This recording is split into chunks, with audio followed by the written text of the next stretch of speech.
रिया, मैं आपको बता नहीं सकता कि कितना मजा आया। हम सभी फ्रेंड्स ने बहुत ही एंजॉय किया। हम शॉपिंग मॉल गए, रेस्टोरेंट से खाना खाया, बिरयानी, कबाब, कोरमा। उफ, बहुत मजे का खाना था रिया, क्या बताऊं।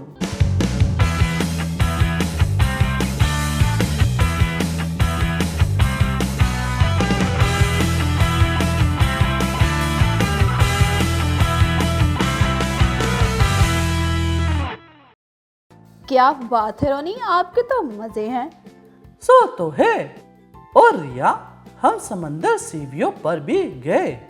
समंदर की लहरें, तेज हवा, वाह। वैसे रोनी, एकदम घूमने का प्लान बना कैसे? वो रिया, मेरा एक दोस्त काफी परेशान था, तो फिर हमने सोचा कि क्यों ना कहीं बाहर जाते हैं।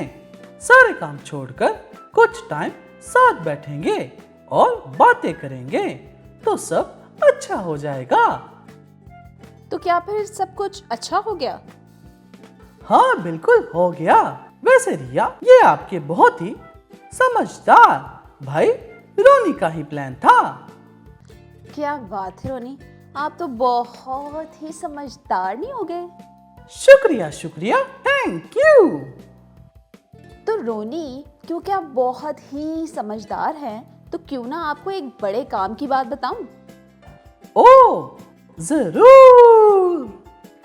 तो रोनी सुने, जब मैं किसी बात को लेकर दुखी हो जाती हूँ या फिर परेशान होती हूँ और अजीब सी बेचैनी हो जाती है मुझे, और किसी से बात करने से भी वो मसला हल नहीं होता, और यहाँ तक कि अम्मी अब्बू दोस्तों बहन भाइयों से बात करके भी मुझे तसल्ली नहीं मिलती। हाँ रिया, ऐसा मेरे साथ भी होता है। फ्रेंड्स, आपके साथ भी ये सब होता है। कभी कभी तो अपनी जिंदगी के मकसद की भी समझ नहीं आती कि क्या करें कि क्या ना करें। जी रोनी, और यहाँ तक कि मैं दुआ करने बैठूं तो वो भी नहीं की जाती। हाँ रिया, बिल्कुल ऐसा ही होता है। फिर तो आपको इसका हल भी पता होगा। बिल्कुल पता है। और दोस्तों, इस सब का हल है ज़बूर 94 और उसकी 19वीं आयत, जिसमें कुछ यूं मरकूम है, जब मेरे दिल में फिक्रों की कसरत होती है तो तेरी तसल्ली मेरी जान को शाद करती है। आमीन। पर हल कहाँ है? ये हल ही तो था रोनी, और सादा अल्फाज में क्वाइट टाइम विद गॉड, यानी खुदा के साथ खामोशी में वक्त गुजारना। ओ रिया, मतलब दुआ करना?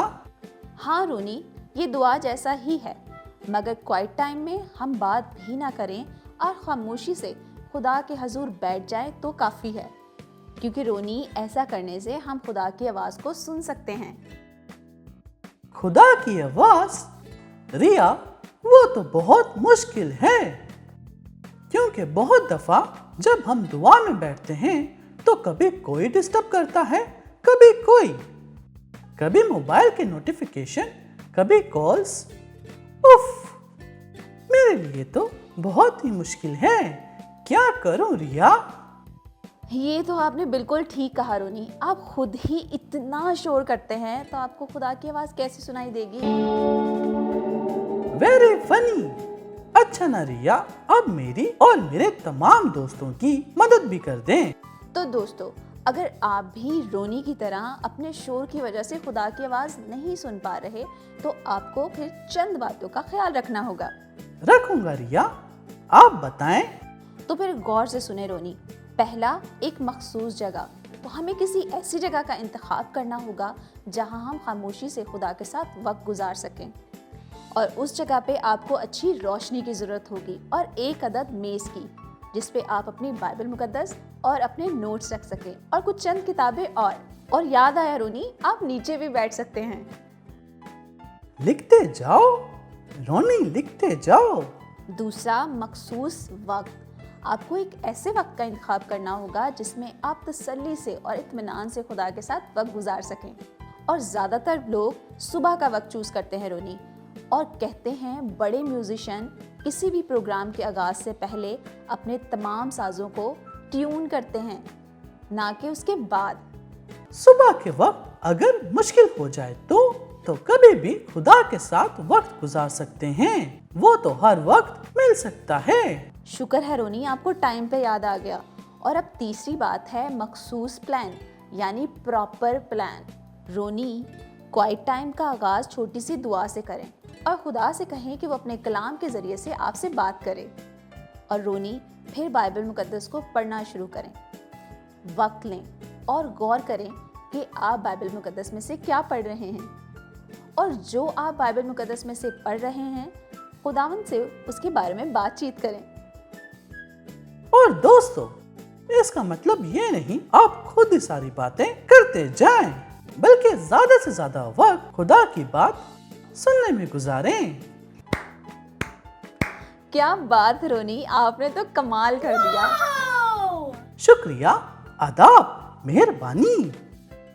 रिया, अब सवाल ये पैदा होता है कि कितना वक्त खुदा के साथ गुजारना चाहिए। जितना चाहे उतना वक्त गुजारे, ये आपकी मर्जी है।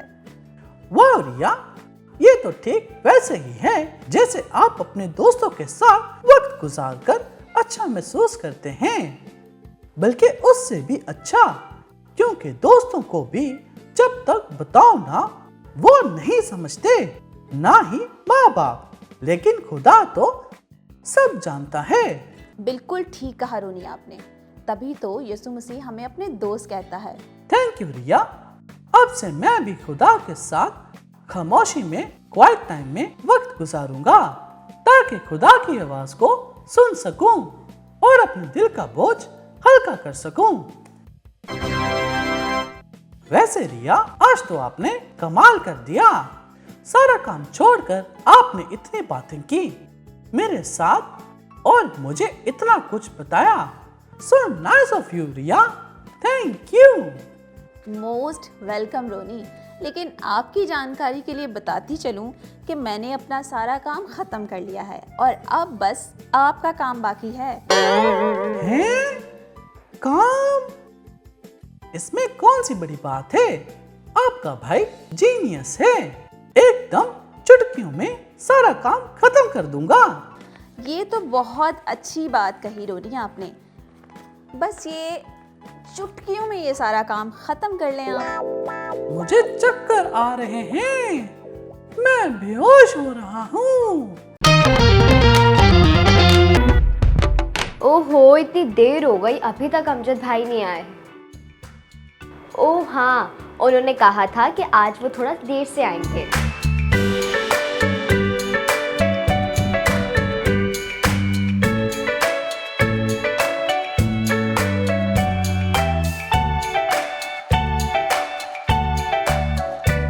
निम्रा, ये मैं आपके लिए बना कर लाया हूँ। ये तो बहुत यम्मी लग रहा है, मुझे दे दे, मैं इसे खा लेती हूँ जल्दी जल्दी। नहीं नहीं, अभी नहीं। पर क्यों? इसके लिए आपको सब्र करना पड़ेगा। ये तो बहुत गलत बात है। निम्रा, अगर आपकी कोई बहुत ही पसंदीदा चीज़ जो आपको बहुत पसंद हो वो आपसे ले ली जाए तो कैसा लगेगा? अमजद भाई, क्या मतलब? Means my most favourite thing? Yes, you are right. Obviously मैं बहुत दुखी हो जाऊंगी और उन चीज़ों को भी बहुत याद करूंगी।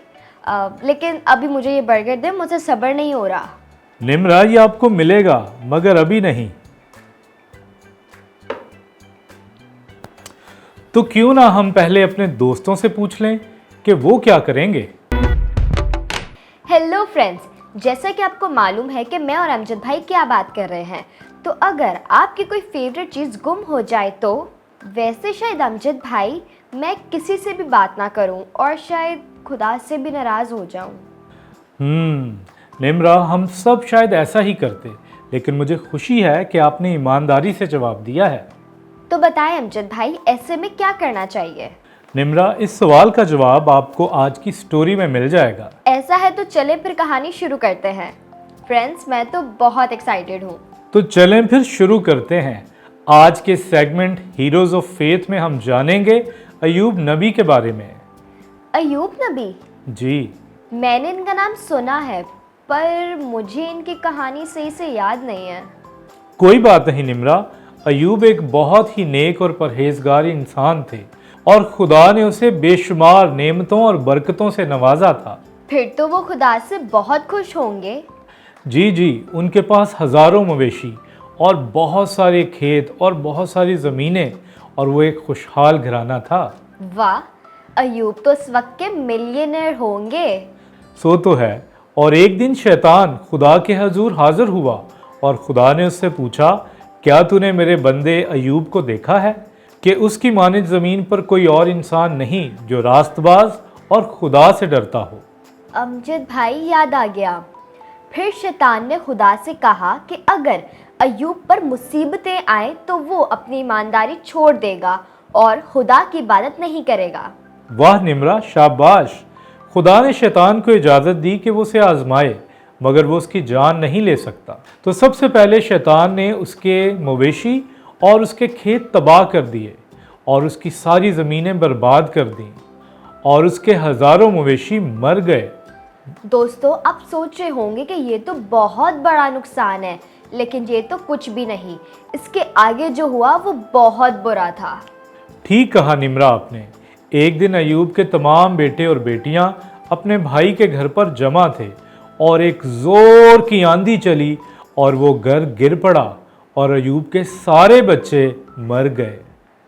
यकीनन ये बहुत अफसोसनाक है, मगर जानते हैं अयूब ने फिर भी शिकवा नहीं किया, बल्कि कहा खुदावन ने दिया और खुदावन ने ले लिया, खुदावन का नाम मुबारक हो। सिर्फ यही नहीं, बल्कि अयूब के पूरे बदन पर भी फिंसियां और फोड़े निकल आए, मगर अयूब ने फिर भी सब्र से बर्दाश्त किया। हालेलुया। अमजद भाई, ये हुई ना ईमान में खुदा के हीरो वाली बात। दोस्तों, अब आप सोच रहे होंगे कि कहानी का एंड तो बहुत मुश्किलात भरा है, तो कहानी अभी खत्म नहीं हुई है। जी हाँ, अयूब का सब्र देखकर खुदा ने अपने बंदे को फिर से बहाल किया। न सिर्फ उसकी बीमारी दूर की, बल्कि उसे दौलत से नवाजा और औलाद भी बख्शी। yippee! ये तो वाकई बहुत खूबसूरत कहानी है। दोस्तों, मैंने तो आज ये बात सीख ली कि अब मैं खुदा से कभी भी नाराज नहीं रहूंगी और जो खुदा की मर्जी होगी उसी में खुश रहूंगी। Very good Nimra. तो फिर मिलेंगे अगले एपिसोड में ईमान के एक और हीरो की कहानी के साथ। निम्रा, आपने बहुत अच्छे से कहानी सुनी। तो अब ये बर्गर आप खा लें।